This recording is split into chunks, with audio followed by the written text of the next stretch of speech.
नमस्कार। ध्येय आईएएस के डेली करंट अफेयर्स वीडियो कार्यक्रम में आपका स्वागत है। हाल ही में 26 सप्ताह की एक गर्भवती महिला ने प्रसव के कारण होने वाले अवसाद और अन्य स्वास्थ्य समस्याओं के कारण अपनी गर्भावस्था को समाप्त करने की अनुमति के लिए सुप्रीम कोर्ट में अपील की थी।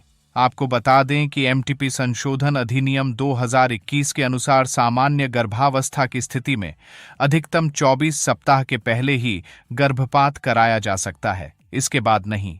आरंभ में सुप्रीम कोर्ट याचिका पर बहस के लिए सहमत हो गया था, लेकिन एम्स की एक रिपोर्ट के बाद 2 न्यायाधीशों की पीठ ने बाद में विभाजित फैसला सुनाया। न्यायमूर्ति हिमा कोहली और बी.वी. नागरत्ना का कहना है कि इस स्तर पर गर्भपात करने से बच्चे के दिल की धड़कन रुक जाएगी या समय से पूर्व प्रसव हो जाएगा और बच्चे के लिए गंभीर स्वास्थ्य समस्याएं हो सकती हैं। इसके बाद मामले को भारत के मुख्य न्यायाधीश की अध्यक्षता वाली एक बड़ी पीठ के पास भेज दिया गया है। इस मामले के बाद देश में अजन्मे बच्चे के अधिकारों और जीवन समर्थक बनाम चयन समर्थक मुद्दों पर बहस छिड़ गई। हम इस कार्यक्रम में देश में गर्भपात कानून, इससे संबंधित बहस और गर्भपात पर विभिन्न देशों के रुख के विषय में चर्चा कर रहे हैं।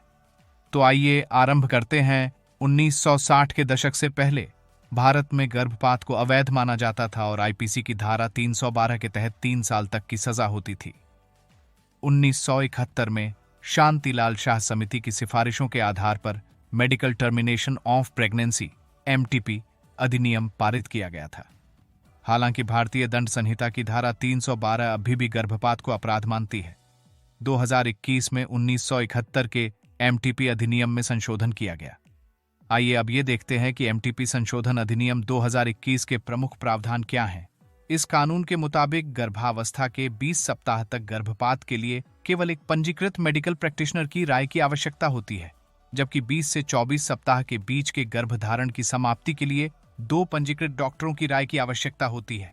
हालांकि विशेष मामलों में, जैसे भ्रूण में कोई असामान्यता की स्थिति हो, तो 24 सप्ताह से अधिक के गर्भपात के लिए राज्य स्तरीय मेडिकल बोर्ड की राय की आवश्यकता होती है। इस कानून में महिलाओं की गोपनीयता की रक्षा से संबंधित प्रावधान भी है। संशोधन ने अविवाहित महिलाओं के लिए भी एमटीपी सेवाओं का विस्तार किया है। अगर हम विश्व स्तर पर गर्भपात कानूनों की बात करें तो पिछले कुछ दशकों में लगभग 60 देशों ने गर्भपात कानूनों को आसान बना दिया है। हालांकि इस अवधि के दौरान कुछ देशों जैसे संयुक्त राज्य अमेरिका, अल साल्वाडोर, निकारागुआ और पोलैंड ने गर्भपात कानूनों को ज्यादा सख्त बनाया है। आइए अब हम फिर से वर्तमान मामले पर चर्चा करें। वर्तमान मामले में याचिकाकर्ता का कहना है कि उसका अनुरोध अनुच्छेद 21 के तहत उसके अधिकारों पर आधारित है। अगर हम भारत में भ्रूण की कानूनी स्थिति को देखें तो यह अस्पष्ट है। केरल के महात्मा गांधी विश्वविद्यालय की सहायक प्रोफेसर डो आरती पीएम का कहना है कि भारतीय कानूनी ढांचा यह परिभाषित नहीं करता है कि भ्रूण एक जीवित प्राणी है या नहीं। उनका तर्क है कि सार्वजनिक स्वास्थ्य प्रणाली की सीमाओं और निजी स्वास्थ्य देखभाल की उच्च लागत के कारण देश में सुरक्षित गर्भपात मुश्किल है। अतः भारतीय संदर्भ में चयन समर्थक यानी कि प्रो चॉइस तर्क अनुकूल नहीं है। सुप्रीम कोर्ट की बेंच ने इस मामले में अजन्मे बच्चे के अधिकारों और महिला के अधिकारों में संतुलन पर जोर दिया है। इसके अलावा सरकार ने यह प्रस्ताव भी दिया है कि अगर महिला गर्भावस्था को पूरी अवधि तक जारी रखने के लिए सहमत होती है तो बच्चे की देखभाल की जाएगी और गोद लेने की सुविधा दी जाएगी।